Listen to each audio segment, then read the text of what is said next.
Assalamualaikum warahmatullahi wabarakatuh. Para sahabat Siti Fadilah, apa kabar? Mudah-mudahan Anda semua dalam keadaan baik-baik saja. Dan mudah-mudahan Anda menunggu acara ini.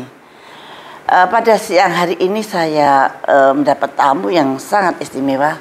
Dan beliau sangat kita kenal karena vokal di DPR.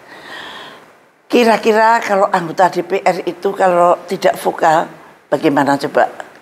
Kalau anggota DPR harusnya vokal karena untuk rakyat. Karena DPR itu Dewan Perwakilan Rakyat.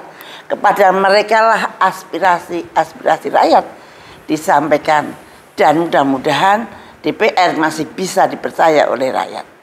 Maka dengarkanlah bincang-bincang kami dengan Wakil Ketua Komisi 9. Komisi 9 itu yang ngurusin kesehatan. Karena ada hubungannya dengan pandemik, maka beliau saya undang kemari untuk kami ajak berbincang-bincang. Bagaimana sih sepak terjang DPR selama ini untuk melindungi rakyatnya. Mudah-mudahan perbincangan ini banyak gunanya dan banyak manfaatnya. Yuk kita sapa Pak Melki Lena. Beliau ini dari NTT ya. Di ND, tempatnya Bung Karno dulu dibuang. Marilah kita dengarkan bersama. Selamat datang Pak Melki. Selamat bertemu Ibu Siti Fadilah Supari. Ini mantan Menkes yang fenomenal nih. Nah, ini juga Wakil Ketua Komisi 9 yang fenomenal juga. Saya senang sekali hari ini diundang Ibu Siti Fadilah untuk bisa hadir di podcastnya Ibu. Selama ini memang saya sering juga mendapatkan hasil interview podcast Ibu dan berbagai tamu dari teman saya, Bung Webi ya, yang suka mengirim kepada saya. Jadi hari ini saya berkesempatan hadir, saya berterima kasih diundang Bu Siti Fadilah di interview hari ini. Ya, tentu saja kami sebagai rakyat Indonesia sangat mengharapkan sepak terjang DPR di dalam mengawal pandemik ini. Dan mengawal agar pemerintah menunjukkan bagaimana pemerintah benar-benar melindungi rakyatnya dengan agar rakyatnya mempunyai rasa aman. Nah, pandemi sudah berlangsung 2 tahun. Segala macam itu terjadi, Pak. Ada yang menyenangkan dan ada yang menyedihkan. Tapi ya namanya baru coba-coba karena pemerintah ini belum pernah mengalami atau menghadapi pandemi. Barangkali kalau zaman Pak SBY itu menghadapi pandemi 2 kali, flu burung maupun flu babi. Dan alhamdulillah bisa terlewati dengan baik dan tidak rakyat tidak ikut gonjang-ganjing. Nah sekarang rakyat itu ikut gonjang-ganjing, Pak. Apakah karena kebijakan pemerintah yang tidak sesuai dengan aspirasi rakyat, ataukah memang DPR juga diem saja? Tapi saya yakin Bapak nggak diem saja. Jadi saya ingin pertama kali saya mendengar nama Pak Melki itu ketika Anda membela vaksin Nusantara. Tapi Pak, dari perjalanannya itu satu tiba-tiba ditolak sama Badan POM, terjadilah wah ramai sekali. Tapi sampai sekarang kok Pak Terawan tidak berani segera memulai fase 3. Nah ini ada apa Pak kira-kira? Baik, terima kasih Ibu Siti Fadilah. Jadi kalau kita lihat dari awal kan memang pemerintah kita ini menangani pandemi dengan 3 hal yang menjadi fokus, Bu. Aspek kesehatan, aspek sosial, dan aspek ekonomi. Nah, di aspek kesehatan ini, sejauh yang saya cermati, memang kita terbantu dengan infrastruktur yang dulu pernah dibangun di era Bu Siti Fadilah sebagai Menkes itu ketika merespon terkait flu burung terutama ya. Jadi awal mula juga itu untuk kami ke berbagai daerah, infrastruktur kesehatan kita yang terbangun pada saat era flu burung itu memang menjadi modal awal kita menghadapi pandemi yang saat ini terjadi. Kemudian disempurnakan dengan berbagai macam cara. Nah, kalau memang kita cermati, Bu, memang saya melihat dari awal karena semenjak awal COVID-19 ini terjadi, mulai dari pemerintah ketika menerima ataupun mengurus warga negara Indonesia yang dari Wuhan yang ke Natuna itu kami sudah terlibat di situ. Jadi kami ikut terlibat melihat, maksud menjemput mereka di Halim, memeluk mereka pada waktu itu juga. Jadi kita ingin menunjukkan bahwa ketika mereka sudah melalui proses karantina atau proses kesehatan itu, mereka sudah bersih sama dengan kita, memeluk mereka bahwa mereka tidak lagi ada masalah sebenarnya. Nah, tapi memang dalam perjalanannya kami lihat, Bu, ternyata memang penanganan pandemi ini kan ternyata urusannya kalau sudah pandemi ini kan sedunia ya. Jadi banyak sekali yang kami lihat juga berbagai tumpang tindih urusan dunia ini yang masuk dalam urusan penanganan pandemi ini, termasuk di tanah air. Nah, kalau tadi Bu Siti Fadila sudah masuk di soal vaksin Nusantara, itu salah satu yang kami lihat, Bu. Jadi saya ini syukur sekolah dulu sebagai apoteker. Jadi saya tahu bagaimana pembuatan obat-obatan termasuk vaksin dan bagaimana kualitas atau efikasi keamanan dan juga khasiat dari sebuah obat termasuk juga vaksin. Kebetulan juga soal Vaknus ini dari semenjak awal di Semarang itu juga kami ikut, Bu. Dan saya mempertemukan sebenarnya di forum itu antara Badan POM dan pihak peneliti duduk perkaranya di mana sih sebenarnya soal Vaknus ini kok kayaknya tidak ada jalan keluar pada waktu itu. Nah, saya mendapatkan kesan bahwa komunikasinya kurang bagus pada saat itu. Makanya kami kemudian mengundang ke DPR RI, saya minta kepada teman-teman semua, kita coba bahas di DPR RI.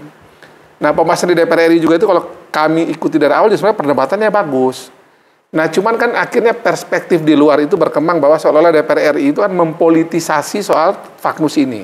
Padahal saya selalu bilang di berbagai media, di forumnya waktu itu Mbak Rosi ya, di Kompas TV atau di forumnya Mbak Natswa Shihab juga itu di Trans waktu itu, saya bilang, saya ini bukan politisi biasa loh, saya ini apoteker, saya ngerti bagaimana pembuatan obat dan vaksin. Jadi saya tahu bagaimana juga si Vaknus ini juga ini punya potensi menjadi salah satu alternatif penanganan pandemi COVID-19. Nah, tapi kan saya tahu lah bahwa ini urusannya kan ini urusan besar ya. Urusan besar tentang berbagai cerita di balik urusan Vaknus ini. Akhirnya kami sudah sampai pada titik terakhir itu adalah Vaknus ini itu harus dicari jalan keluarnya sehingga bisa dipakai oleh Badan POM dan Kemenkes. Muncullah kemudian ada kesepakatan itu, Bu. Yang kemudian juga kami berkomunikasi juga dengan Menkes, TNI, ya, dengan Menkes, dengan Badan POM, dengan Pak Muhadjir Effendi sebagai Menko PMK. Kira-kira sementara diletakin dia sebagai imunoterapi sambil prosesnya dilihat lebih lanjut untuk di Badan POM. Nah, Badan POM terakhir, Bu, itu sudah mengatakan bahwa urusan dengan kami dianggap sudah beres menurut mereka ya, sudah beres. Nah, sekarang tinggal Kemenkes katanya yang harus meneruskan proses ini. Rapat kami terakhir kira-kira berapa hari lalu ini, saya juga tanya kepada Pak Menkes bagaimana Pak Budi Gunadisadikin bagaimana dengan progres dari vaksin Nusantara. Kata Pak Menkes itu sudah bisa dipakai, tinggal nanti bagaimana dari setiap rumah sakit, karena itu akan ditaruh di semua rumah sakit, jadi rumah sakit akan pakai. Jadi semua rumah sakit itu boleh pakai Vaknus sesuai dengan rekomendasi dari Komite Etik setiap rumah sakit. Nah, ini juga nanti mesti dibahas lagi nih, apakah dengan model seperti ini cukup untuk kita bisa membuat masyarakat kita bisa terakses dengan Vaknus, atau juga mungkin perlu mekanisme lain, tapi yang pasti dari jawaban Menkes kemarin sih sudah bisa dipakai mestinya. Sudah bisa dipakai, cuma maksudnya nanti, sudah bisa dipakai itu padahal kan belum ke fase 3. Nah, risetnya fase 3. Saya juga tanya waktu setelah riset fase 3 baru bisa dipakai. Saya juga tanya kemarin itu begini, Bu. Kan saya bilang saya waktu pas saya cerita juga waktu dalam forum rapat kemarin, saya menghadiri acara yang saya ketemu Bu Siti Fadila waktu itu, acara penganugerahan profesor dari Pak Terawan. Kan saya dapat bukunya tuh, mengenal vaksin Nusantara dan bagaimana membuatnya. Dan kalau lihat dari buku yang tertulis itu, saya lihat bahwa secara farmakologi sudah ada penjelasannya di situ bahwa vaksin Nusantara ini itu efikasinya bagus, tinggi dan bertahan lama. Jadi ternyata yang ikut dari tahun lalu atau 2 tahun lalu malah tidak perlu booster katanya. Jadi itu nggak ada penurunan, Bu. Jadi ternyata dari data yang digambarkan di buku tersebut tuh nggak ada penurunan antibodi tubuh, imunitas tubuh dia terhadap terhadap si COVID ini. Titer antibodinya masih stabil. Kemudian juga efikasinya oke, kipinya juga ringan punya. Jadi semua penjelasan waktu kemarin kami rapat tahun lalu ya, bulan Maret saya ingat benar itu, bahwa ini kipinya tinggi tidak terbukti. Kemudian efikasinya rendah juga ternyata tidak terbukti juga. Kemudian juga dari segi khasiat mutu juga ini tidak terbukti. Memang tetap bagus dia. Nah, cuma kan memang sekarang ini kalau saya lihat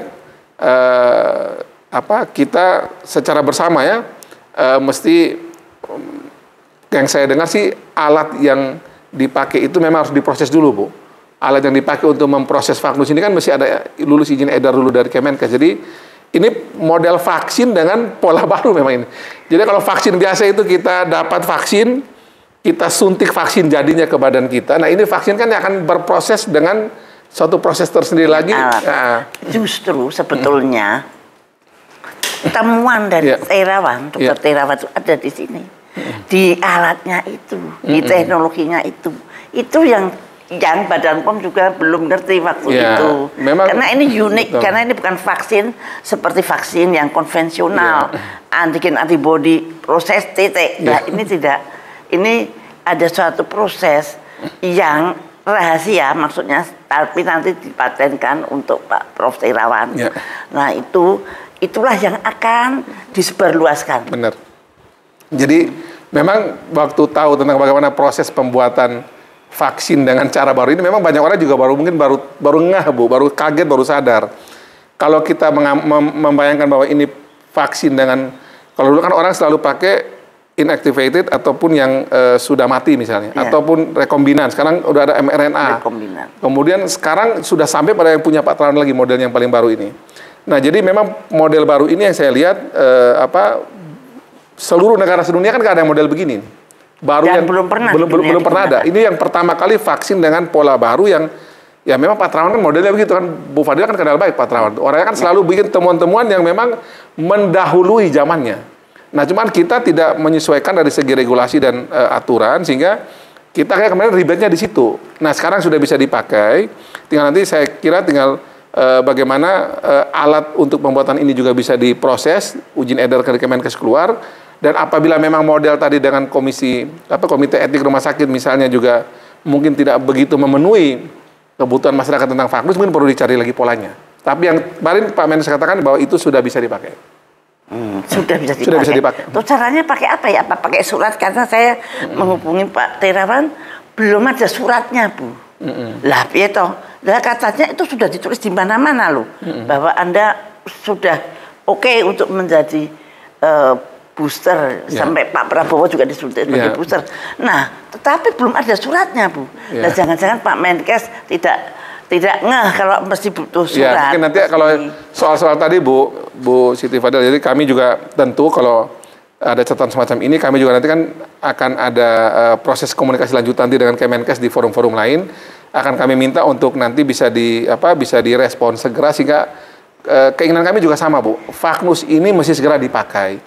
Kalau sekarang ini kan mohon maaf dipakai di kalangan tanda kutip, dianggapkan ini vaksin kan elit banget kan. Padahal kan saya tahu juga yang ikut dari relawan kan juga banyak orang-orang kecil sebenarnya. Saya banyak mendapat, Bu, kenapa yang mendapat kok pejabat tinggi aja. Waduh, itu nggak enak juga. Nggak enak juga buat saya juga rasa itu, Bu.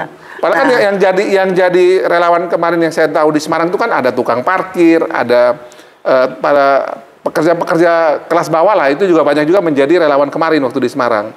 Nah, tapi juga ada yang menarik, Bu, yang saya lihat. Kemarin saya telepon dengan ada dokter klinisi, dokter paru. Yang saya tahu juga mereka dari awal ini menangani COVID dengan serius.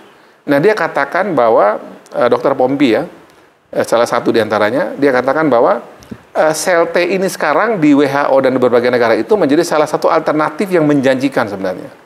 Jadi sel T yang kita miliki, yang punya Pak Terawan, punya platform ini, yang Vagnus ini, ternyata hari ini justru WHO dan dunia sekarang lagi melihat bahwa ini alternatif yang terbaik sebenarnya. Nah, untuk Terawan sudah dari Terawan itu, jadi nyesak aja kita dengarnya tuh. Kita udah bikin dari kapan waktu, nggak di WHO baru ngomong sekarang. Dan WHO dan berbagai negara melihat bahwa sel T ini yang paling bagus menghadapi pandemi model kayak si COVID ini, yang dia variannya bertumbuh terus, tapi kalau ketemu sel T dia langsung berhenti. Jadi begini, revolusionernya Vagnus itu ada di bahwa yang namanya vaksinasi itu artinya memasukkan virus ke dalam tubuh. Nah, vaksin Nusantara tidak memasukkan virus dalam tubuh. Itu revolusionernya yang sangat bisa kita ketahui. Benar.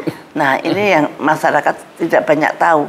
Vaksin Nusantara bukan vaksin yang konvensional. Nah, itu yang tapi kenapa kok dihambat oleh kesannya dihambat oleh pemerintah. Kesannya, mudah-mudahan pemerintah tidak menghambat. Nah itu rakyat sangat menunggu-nunggu dan itu rasanya misalkan untuk anak-anak pun aman gitu. Anak saya ikut Faknus, Bu. Anak saya usia 7 tahun kemarin, 7 tahun lebih dikit, ikut Faknus. Ibu kandung saya juga Faknus juga. Saya lebih yakin Faknus daripada vaksin lain. Nah, iyalah. Karena kebetulan saya belajar itu, jadi saya udahlah daripada kan, tapi ya sudahlah pemerintah mengatakan tunggu ya kita Faknus masuk dulu, yang administrasi sambil nyusul di belakang gitu. Yang penting bisa naik pesawat katanya. tapi bisa dipakai nggak untuk naik pesawat gitu? Kalau Faknus nggak bisa dipakai, karena dia belum masuk Peduli Lindungi. Divaksin untuk naik kapal terbang bukan kalau nggak kita nggak bisa masuk mall, nggak bisa masuk hotel, nggak bisa semua yang perlu kan kita nggak bisa masuk kalau kita nggak pakai vaksin yang pemerintah sudah rilis itu. Ya udah kita ambil lah mana kita rasa cocok ya udah kita. Tapi yang saya masuk pertama tuh vaksin Nusantara. Seharusnya itu tidak boleh, kalau vaksin Nusantara juga harus boleh karena nggak mendapat tanda dari nggak dapat dia. Kalau kemarin juga kami rapat juga bahas soal itu, Menkesnya mengatakan bahwa sejauh belum ada rilis dari Badan POM dan izin dari Kemenkes belum. Badan POM sudah tidak ada lagi hubungannya kata Badan POM sendiri. Sekarang sudah baru mereka sampaikan. Jadi kita tinggal tunggu nanti di Kemenkes ini sudah jalan.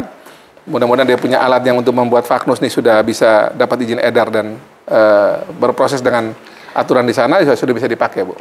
Jadi mohon titip untuk di Komisi 9 ini segera clearkan vaksin Nusantara agar rakyat banyak bisa merasakan dan menurut saya WHO maupun PBB sudah mengkritik syarat-syarat perjalanan antar negara. Jadi karantina kita juga dikritik kata Pak Menkes. Nah, kalau mereka tidak setuju dengan karantina itu, tidak setuju dengan PCR pada penerbangan, lah ngapain ke mall kok dilarang? Ke mall itu kan untuk menghidupkan ekonomi kita, Pak. Nah itu tolong juga di mall, pasar-pasar, Bu, ya, pasar-pasar tradisional. Nggak usah lah. Jadi berikan rasa aman pada rakyat. Baik, Bu. Berikan kebebasan pada rakyat sehingga rakyat bisa mempunyai semangat untuk pulih kembali, membangun perekonomiannya. Memang terantau ini, Bu, terantau data-data klinis di lapangan. Jadi kami juga bersama dengan Kemenkes, dengan Badan POM, dengan teman-teman dari Satgas juga kita yang penting data-data lapangan betul-betul dimasukin yang real dari bawah masuk. Jadi biar pengambilan keputusan kita di atas juga bisa lebih berbasiskan data-data lapangan yang valid, Bu. Saya kira setuju, Bu. Jadi kalau memang kondisinya sudah kondusif sih mestinya kita mesti melakukan penyesuaian kebijakan ya. Data lapangannya seperti apa? Jadi misalnya gini, Bu, yang terjadi itu misalnya orang yang dikatakan bahwa yang sudah vaksin itu datanya mengatakan bahwa mereka ternyata tidak mengalami dampak yang berat misalnya, atau yang pernah kena COVID tidak pernah dampak yang berat. Yang kena Omikron aja di Inggris justru sudah yang booster. Ya, jadi data-data ini yang kami minta dari bawah, Bu, data dari bawah masuk, karena kan ini memang kita kan transisi juga, kayak kemarin di Surabaya itu kita lihat dari 10 orang yang kena misalnya itu 5-nya masih Delta, sudah 4-nya Omikron, 1 katanya malah varian baru yang lokal lagi. Nah, data ini yang memang kita minta kan, Bu, jadi kan kita lagi transisi dari Delta dan pasti akan mayoritas akan menuju Omikron semua nih. Delta kan sudah mau selesai juga nih. Nah, itu sebetulnya yang menilai itu harus mindset kesehatan. Iya, yang menjabat. Artinya begini, untuk mengartikan Delta, Omikron dan lokal itu tidak bisa dengan, bukan lawyer yang mengartikan, bukan ahli ekonomi yang mengartikan, tapi justru ahli kesehatan di bidang virus. Ya, jadi ini catatan Bu Siti Fadila, saya kira bagus untuk pokoknya semua tim yang ada di sekitar Pak Menkes, karena Pak Menkes kan bukan orang kesehatan, jadi pasti mereka kita dorong juga untuk mengetengahkan informasi, data, analisa dan juga pendapat usulan kebijakan yang pas lah. Gitu. Misalkan banyak kejadian KIPI, mati beneran, dilayat beneran, orang bisa melihat beneran. Tapi KIPI mengatakan tidak ada korban. Nah itu data dari mana? Nah seperti ini rakyat membuat rakyat tidak percaya pada pemerintah. Memang terkait dengan berbagai kejadian, Bu, ya. Tadi Bu Siti Fadila mengatakan KIPI ya. Dan kita punya Komnas KIPI, kita punya Komda KIPI yang juga memang udah lama itu puluhan tahun. Ya kan itu infrastruktur lama, Bu. Iya. Jadi mereka kan memang dapat mandat atau dapat tugas untuk mengecek kondisi kan apabila ada KIPI di lapangan. Dan saya dengar juga di situ Badan POM juga terlibat dan berbagai institusi di daerah juga terlibat, di pusat juga terlibat. Nah memang ternyata kalau ada kejadian kan baru kemudian mereka kasih penjelasan biasanya. Dan penjelasan mereka kan bisa nanti kami lagi sedang memproses atau mengecek kejadian tersebut. Nah kalau kita bicara tentang pesawat itu kan ada penjelasan kenapa pesawatnya jatuh kan. Nah tapi memang kalau kejadian KIPI ini itu akan kita ketemukan biasanya setelah berapa hari kemudian atau berapa minggu kemudian. Akhirnya karena sudah sekian waktu kemudian, terkadang itu menjadi sebuah informasi juga yang diperdebatkan lagi. Nah, mestinya KIPI harus lebih transparan untuk mempertanggungjawabkan kepada rakyat. Nah, sekarang mungkin yang jadi KIPI udah cucu saya, tapi kok ya masih belum bunyi juga. Nah, itu Ketua Itaginya senior, Bu. Kalau Ketua Itagi atau Komnas KIPI juga termasuk senior, Bu. Oh iya, yang ketuanya tuh. Ya mungkin masih anak saya lah. Ya, status anak lah. Kalau cucu kayaknya masih terlalu muda, Bu. Nah, sejauh mana DPR mengurusin tentang KIPI ini? Memang harus diakui, Bu Siti Fadila. Kami juga dengan segala keterbatasan, karena kan KIPI ini kan sangat teknis sebenarnya nih. Karena itu mesti informasi terkait dengan mulai sebelum penyuntikan, saat penyuntikan, pasca penyuntikan, dan berbagai cerita-cerita detail tentang si pasien ataupun akseptor vaksinasi ini kan mesti kami pegang kan. Nah dalam banyak kasus itu, Bu, kami karena cuma dapat data umum saja. Data umum bahwa ternyata si pasien ini atau si akseptor ini ketika dia sebelum suntik itu kondisinya oke, stabil. Itu data umum dari siapa? Ya biasa kami dapat dari laporan dari KIPI. Nah jadi minta laporan dari rakyat. Nah kami sendiri mengakses ke rakyat itu tetap dalam informasi yang sumber informasi yang otoritatif kan dari Komdas sama Komnas KIPI. Kan Anda kan punya konstituen. Ya. Setiap anggota DPR punya konstituen. Coba, konstituen, ada apa dengan KIPI? Nah, ini yang ini kan dengan KIPI. Ini misalnya contoh gini, Bu. Dulu kami juga termasuk juga kaget nih. Dulu kan kita pernah berpikir kan Moderna ataupun Pfizer yang punya KIPI tinggi dan menyebabkan kematian waktu itu sempat ramai kan. Ternyata waktu dilaporin sama Komnas KIPI dan Itagi waktu itu justru yang dapat Sinovac itu justru sampai waktu itu sudah sekitar 10 orang meninggal. Kami malah baru tahu setelah mereka laporan. Jadi memang banyak informasi ini kan ya dengan segala keterbatasan DPR hari ini ya. Tapi KIPI-nya mengatakan 10 orang meninggal karena Sinovac. Apakah karena Sinovac? Pasca disuntik. Jadi, nah penyebab itu yang mesti dicari kan. Jadi ada yang misalnya meninggal karena misalnya mungkin Moderna atau Pfizer.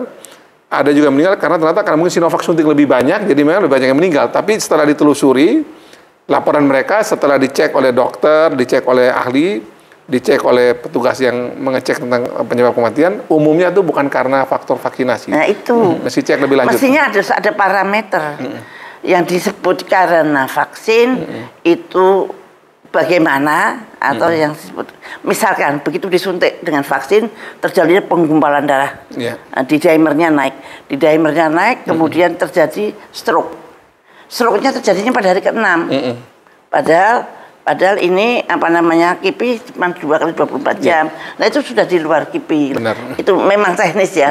Jadi mesti ditinjau kembali menurut saya harapan rakyat pada DPR untuk memperbaiki KIPI agar KIPI dipercaya oleh masyarakat.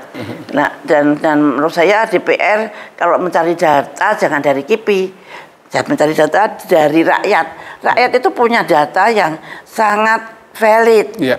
Yang mati di mana, alamatnya mana, ini kakaknya atau ini bapaknya. Nah itu bisa dilacak betul. Dan bahkan ada yang sudah diotopsi. Nah itu menurut saya itu harus didengarkan sebagai aspirasi rakyat. Nah oke, sekarang kita karena itu korban vaksin ya. Nah sekarang saya ingin tahu bagaimana DPR menganggap vaksinasi ini. Apakah vaksinasi ini berhasil? Apakah vaksinasi ini seperti apa? Kalau kami mengikuti vaksinasi ini kan mulai bergerak kan belum kurang lebih setahun lah ya dari semenjak Pak BG menjadi Menkes ini vaksinasi sudah mulai bergerak ya. Disuntik pertama kali Pak Jokowi dan kemudian sekarang kita sudah sampai pada tahap booster nih. Secara umum laporan kemarin Bu, itu kan kita sudah angka kurang lebih 80% vaksin di dosis 1, 50% lebih di dosis 2, bahkan 60% kalau saya nggak salah sekarang. Dan bahkan sebagian sekarang sudah masuk di booster. Kalau dilihat dari segi manajemen vaksinasi, harus diakui memang bahwa manajemen vaksinasi kita makin lama makin bagus ya, manajemen vaksinasinya, Bu. Cuma sekarang di tengah angka-angka yang bagus itu, bahwa 80% dosis 1 misalnya, 60% dosis 2, gitu, dan sekarang mulai booster, sekarang kita masuk lebih dalam lagi secara substansial, apakah vaksin yang dimasukkan dalam tubuh rakyat itu sejauh mana efektivitasnya, sejauh mana keamanannya, khasiatnya bagi masyarakat Indonesia. Karena kita kemarin sudah mengatakan sudah 300 juta lebih suntik yang masuk ini, baik yang 1 maupun 2 maupun sekarang booster. Nah, ini yang masih harus memang kita cek, Bu. Saya masih salah satu orang yang juga ingin melihat bahwa apakah vaksin yang masuk ini adalah vaksin terbaik yang memang harus masuk dalam tubuh orang-orang Indonesia. Dari segi efikasinya memang dia benar-benar tinggi dan bertahan lama. Dari segi khasiatnya juga demikian. Memang ini benar-benar vaksin yang berkhasiat benar-benar bantu masyarakat kita. Dan dari segi keamanan. Nah, untuk 3 hal ini memang dari waktu ke waktu penelitian itu yang belum kami dapatkan, Bu. Tapi dari kasus yang saya tadi sampaikan bahwa ada informasi di beberapa negara sel T, itu sekarang justru menjadi salah satu yang ingin mereka lakukan untuk menghadapi COVID dan varian-varian ke depan ini. Nampaknya kita belum juga memberikan yang memang yang bagus, berarti masih harus kita cari lagi nih mana yang tepat. Nah, penentuan tentang vaksin yang dipakai ada di Pak Menkes. Jadi Badan POM mengatakan kemarin mereka tuh menghasilkan kalau nggak salah tuh 13 vaksin yang memenuhi emergency use authorization-nya Badan POM nih. Nah, Menkes yang memutuskan dari 13 ini apa yang diambil dari segi efikasinya, dari segi khasiat, mutu, maksudnya dari segi ketersediaan dan harga. Jadi misalnya ada juga nanti si vaksin ini berapa dia bisa persiapkan ke Indonesia, berapa harganya. Ini adanya di Kemenkes. Karena si Badan POM saya tanya dia cuma sampai pada wilayah menguji saja. Nah, kalau kita cek lagi, Bu, dari 13 ini yang kita pakai itu sudah yang terbaik yang kita kasih sekarang. Termasuk dari aspek harga maupun dari segi ketersediaan dan dari segi terutama kualitas dan efikasinya. Nah, ini yang masih harus kita cek lagi. Nah, kebetulan kami juga di DPR RI juga saat ini membuat namanya panja vaksin.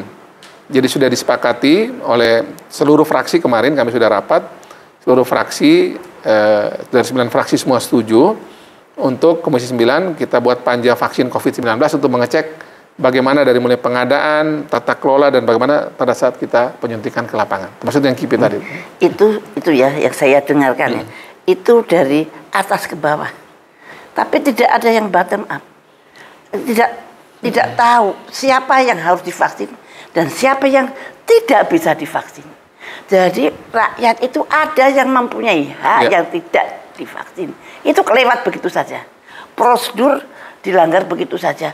Padahal yang datang mestinya adalah petugas kesehatan untuk memeriksa dia apakah ada kontraindikasi untuk divaksin apa tidak. Nah, itu tidak dijalankan. Nah, jadi kalau untuk melihat